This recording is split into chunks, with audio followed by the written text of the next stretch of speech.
Não, mas a gente tem inúmeros cientistas e estudiosos que vêm provando que a Terra é redonda há muito tempo. Então, mas aí tem que ter um complô de todos eles, cara? É isso que você acha? Mas é aí que tá o erro. Não é que a gente tem um monte de cientista falando provando, aliás, que a Terra é um globo. A NASA e outras... Não é só a NASA, né? É a russa, Sim, é a chinesa. as agências espaciais. Todo mundo manda gente lá pra fora. Todo mundo tá num complô, cara. Mas isso aí... que eu acho difícil de... Então, só que o problema, velho, dentro dessa linha de raciocínio sua que foi muito boa de você ter apresentado, é o seguinte.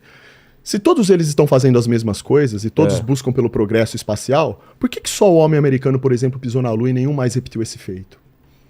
Por que em 1969, apenas o homem americano, que vinha perdendo a corrida espacial... Para os russos... Perdia de lavada, eles estavam muito à frente deles. Total. Como que do nada um homem americano vai lá e monopoliza a Lua? Porque lá é um monopólio dos Estados Unidos.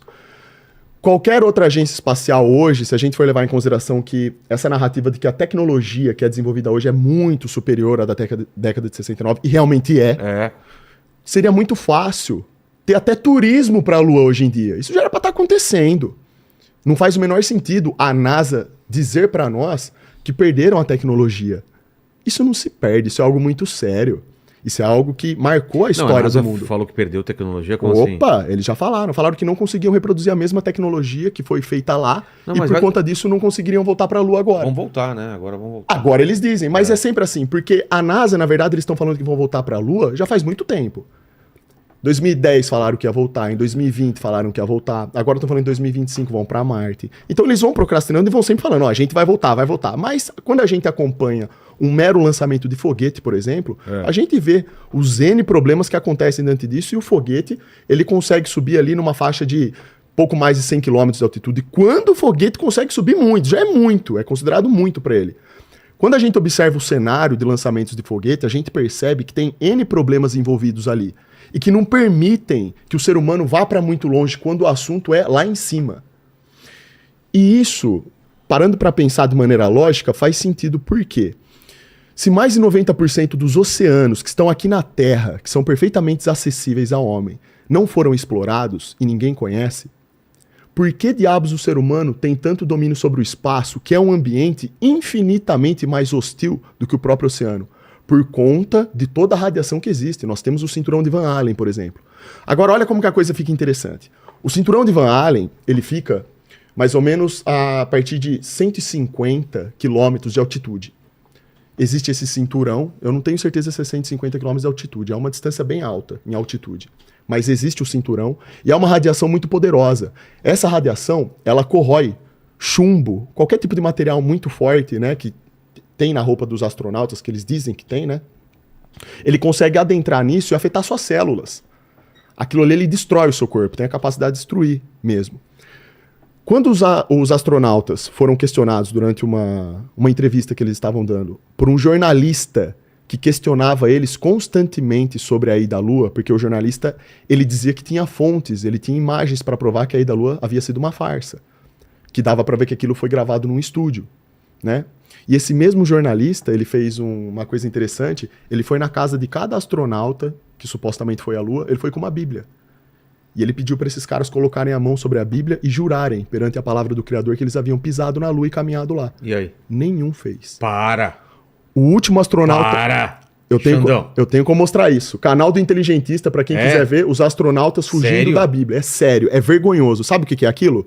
Sabe aquele vídeo lá do... Como que chama aquela mulher que fugiu da jornalista? Ela, senhora, é aquilo. É vergonhoso. Na hora de jurar, os caras não colocaram a mão. Teve astronauta que agrediu ele. E que ameaçou ele de morte. Tá lá gravado isso. Ele entrou na casa do astronauta. Eu não vou lembrar do nome de todos agora, porque ele foi de um em um. Então eu não lembro exatamente a sequência agora. Coloca nos comentários aí, se vocês tiverem links sobre isso. Mas dá pra prove ver. Ou que não prove, né? E aliás, eu vou recomendar aqui, não sei se é do interesse seu, mas vou só recomendar. Claro. O canal do Inteligentista, vocês poderiam facilmente chamar esse cara para vir aqui participar de um podcast. Ele é um físico, ele tem doutorado na área, ele é muito inteligente e ele é responsável por fazer, não só ele como outras pessoas, mas ele tem um pacote completo, porque ele fez um estudo muito minucioso a respeito da ida do homem à Lua.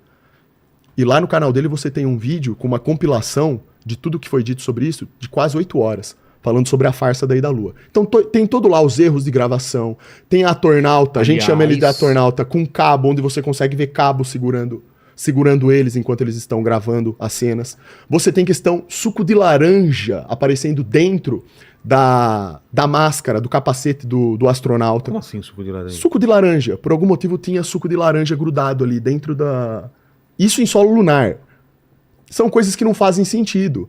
São uma série de erros. Então você tem a questão lá da bandeira que tremeu, você tem a questão da projeção da sombra. Quando você faz uma análise ali da maneira como a sombra está sendo projetada em relação ao astronauta, você percebe que aquela luz que está iluminando ele não é a luz do sol, é uma luz artificial que foi colocada ali.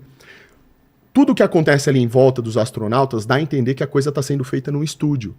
E existe toda uma análise minuciosa acerca disso. Por isso que eu tô recomendando aqui o canal do Inteligentista e tô falando até que se quiser chamar ele para aqui para um podcast, puta, eu tenho certeza que renderia muito sobre esse assunto aí. Muito. Eu tava falando contigo que o Jaime mandou um WhatsApp aqui para mim, o Felipe Jaime, querendo fazer um debate contigo e você falou que topa, trazendo mais uma pessoa. De repente esse cara ou alguém, né? Por quê? Qual que é o sentido disso?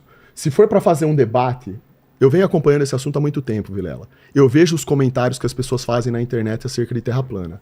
A maior parte dos comentários é apenas no sentido de desmerecer o modelo. Entendi. Tem caras que talvez até tenham estudado o modelo, mas por algum motivo eles não querem levar a sério e agir de maneira honesta sobre o que está lá no modelo. Se eu vou falar que o modelo não funciona, eu tenho que ser legítimo com o modelo. Eu não posso deturpá-lo, eu não posso desmerecê-lo. Ciência é isso. É o debate assim, é a ideia livre. Um modelo contra outro modelo. Que vença o melhor.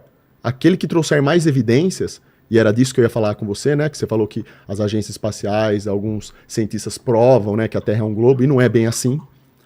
Então, o modelo que traz as melhores evidências vence o debate.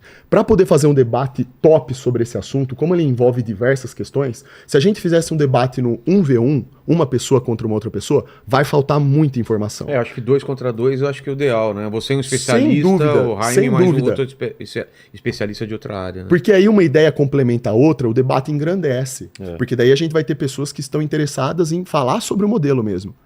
Em tentar trazer evidências, né, mostrar o que faz sentido e o que não faz. Aí o debate é legal, porque o que eu vejo na maioria das vezes é que, primeiro, ninguém nunca fez um debate com um terraplanista de verdade contra um terraglobista. Isso eu nunca vi na internet até hoje. Então, me falaram é porque os terraplanistas não topam, né? Então, até agora eu não vi. Não sei se é verdade, se eles não topam. Eu não sei quem que eles chamaram também, porque de quando em quando aparecem pessoas aí que falam que estuda o modelo da Terra plana, mas é um cara que nem gente nunca viu, não sabe se ele realmente estuda, não dá pra saber. Exato. Certo? Mas então o que eu quero dizer é o seguinte, tem que ser feito de modo legítimo. Porque eu não quero, Vilela, eu não aguento mais ver mentira sobre tudo isso daí, cara.